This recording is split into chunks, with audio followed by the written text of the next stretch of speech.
Hello and welcome. I'm Ijoma Onyato. Tonight, Nigerian governors promise to confront country security challenges by interfacing with security agencies as they visit troubled Plateau State.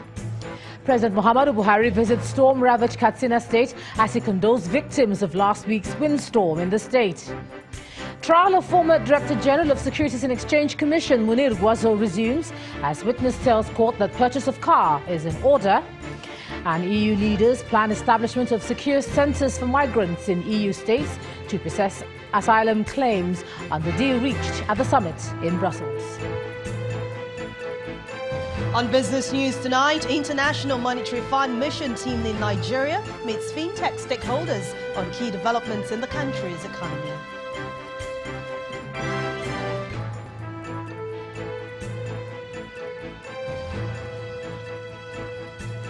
On sports news, despite the controversies raised in the Nigeria-Argentina encounter, FIFA applauds the video assistant referees, VAR, after it confirmed the replay system achieved an accuracy rate of 99.3% for decisions in the group stage of the 2018 World Cup.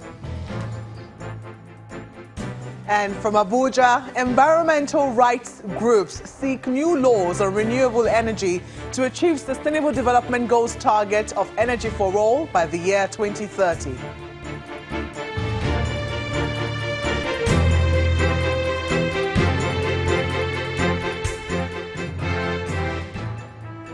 We begin tonight with the resolution of Nigerian governors to confront the security challenges across the nation collectively through an interface with service chiefs and security agencies.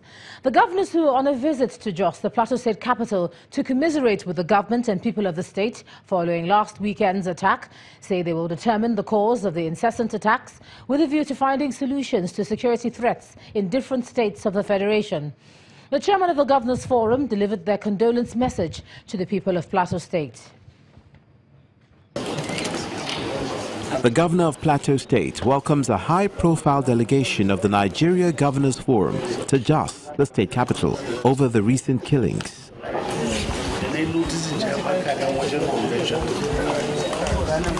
The governors who made the trip from their respective states include those of Delta, Imo, Bauchi, Benue, Sokoto and Nasarawa State, as well as deputy governors of Oyo, Edo and Akwa Ibom. The chairman of the Governors Forum, Abdulaziz Yari, brings a message of condolence and reassurance of support for the security agencies to tackle the menace. Plateau State, during your time, has experienced a relative peace, and we're happy with that. And all of a sudden, things now begin to take another dimension. And we promise that we're going to be behind you, and we're going to be behind our president to give him all the encouragement and support to ensure that the relevant agencies and different agencies that are in charge of security must stand up and do their jobs. For the governor of Imo State, the attacks are inexcusable. Whenever to think he can take the sacred life of anyone and without accounting for it. It is painful, it is annoying, and this is not a time to shift responsibilities. We must take responsibility as leaders of this country. And we must unite as Plateau people, as Nigerians, to fight this nonsense. There's no better way to describe it. As the governors rally behind their counterparts in Plateau State, it's expected that their influence will be brought to bear on preventing a recurrence and keeping peace in Plateau State. Meanwhile, President Muhammadu Buhari has restated his administration's commitment to improving the social welfare of Nigerians, particularly those affected by natural disasters. He was speaking today in Katsina when he paid a condolence visit to the communities affected by the May 17th heavy rain and windstorm in the state. At the Emir of Katsina's palace, the president told the traditional ruler that his government will remain committed to protecting citizens and will ensure that aid agencies assist those affected by the storm. Governor Aminu Mazari told the president that the state government had earlier paid a similar visit to those affected and carried out assessment on the level of damage amounting to over 2 billion naira across the affected communities.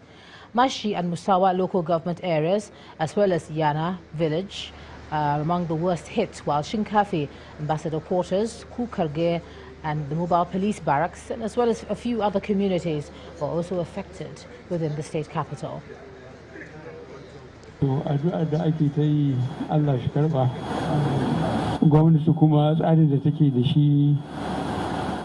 May God answer our prayers. The efforts of the federal government will continue.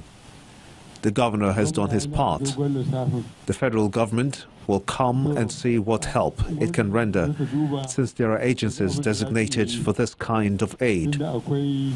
But it's important to ask the people to be patient, and may God accept our prayers as the Emir has prayed, and may God replenish what the people have lost. That's what brought me here today. The government of Katsina State has condoled with all affected areas. For the families of those who died, the state government has prayed for them and assisted them in kind. We have assessed the property destroyed, including houses and animals, and we shall replace the losses, which amount to about 2.3 billion naira.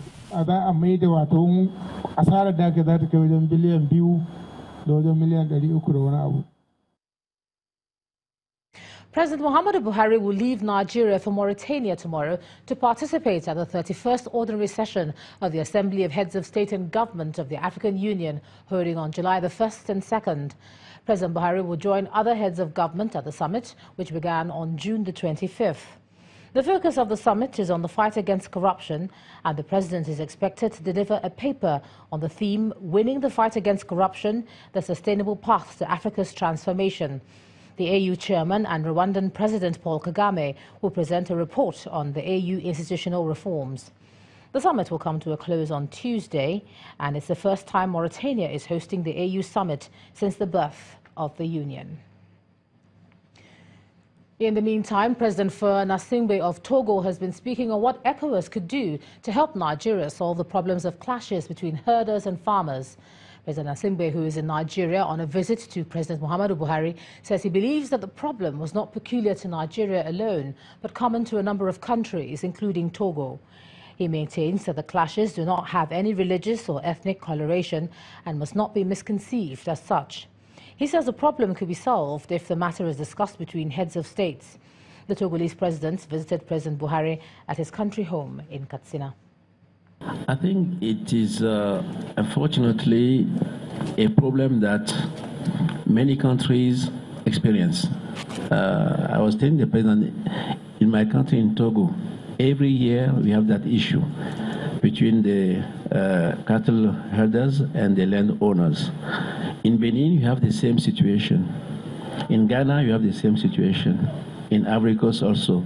So I think it's a good idea, and the president has accepted that that issue be discussed among the head of states. It can be discussed while we meet with our friend of Central Africa, but within ECOWAS also, it is an important issue. So it is in many countries. It is not a religious issue. It is not an ethnic issue. But it is a problem which is very ancient, and that which can be solved if we have the courage to discuss of it and to try to find solution, and I'm sure that it's possible. What can make the problem worse is the misperceptions or bad analysis, or trying to make it as a political issue. Now, barely 24 hours after the Lagos tanker fire incident, another tanker laden with kerosene exploded along the Minna-Suleja Road in Niger State after a head-on collision with another truck. 5 persons were said to be in the 2 trucks at the time of the accident. The unit commander of the Federal Road Safety Corps in Suleja, Mr. Olayinka Akonde, told Channels Television that the accident was caused by speeding and poor overtaking. Although no life was lost, he noted that 2 passengers sustained serious injuries and had been taken to the Suleja General Hospital for treatment.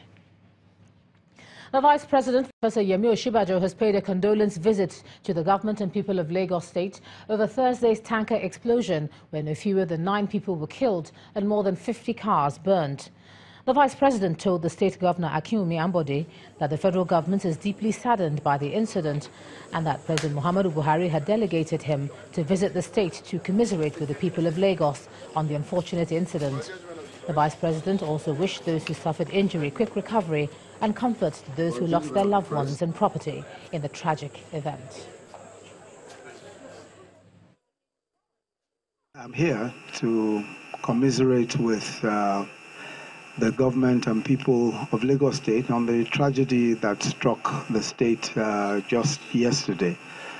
It's a very terrible thing indeed, and all of us were deeply saddened by it.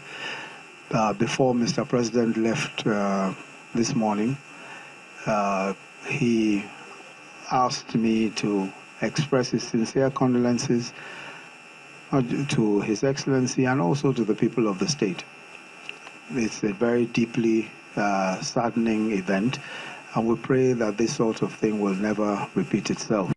We just want to say a very big thank you to Mr. President Muhammadu Buhari, and also a big thank you to Mr. Vice President, Professor Yemi Osinbajo, for finding out time so quickly to commiserate with us in Lagos State, and also with the press release of Mr. President yesterday, who is not able to be here personally, and we're saying Mr. Vice President, because they feel so strongly that this kind of incident is not what should be occurring in this time in Lagos, and they feel so concerned that beyond the incident, if there are other remedies that we need to do, we've already discussed on those issues that we need to quickly put in place to make sure that we do not have such reoccurrence. Meanwhile, rescue officials have finished clearing the debris on the Otedola bridge where the tanker explosion happened. Our correspondent Mary Alele Yusuf got there early this morning and found officials busy clearing what was left of the cars. It's the day after the inferno. Sadness and horror is still written on the faces of onlookers.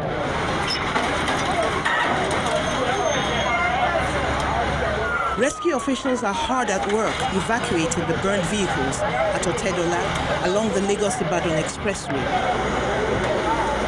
Firefighters are still putting out the remains of the blaze. The result is heavy gridlock, commuters trying to get to work.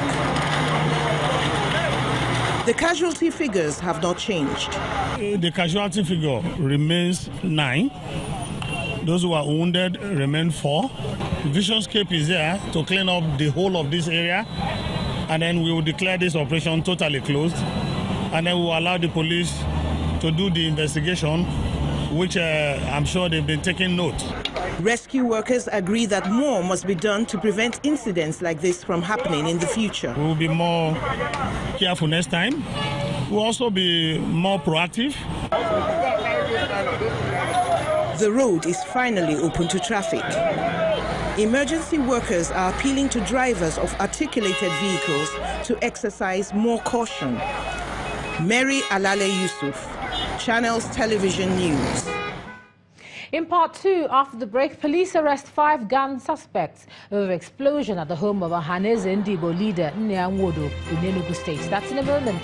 Please stay with us.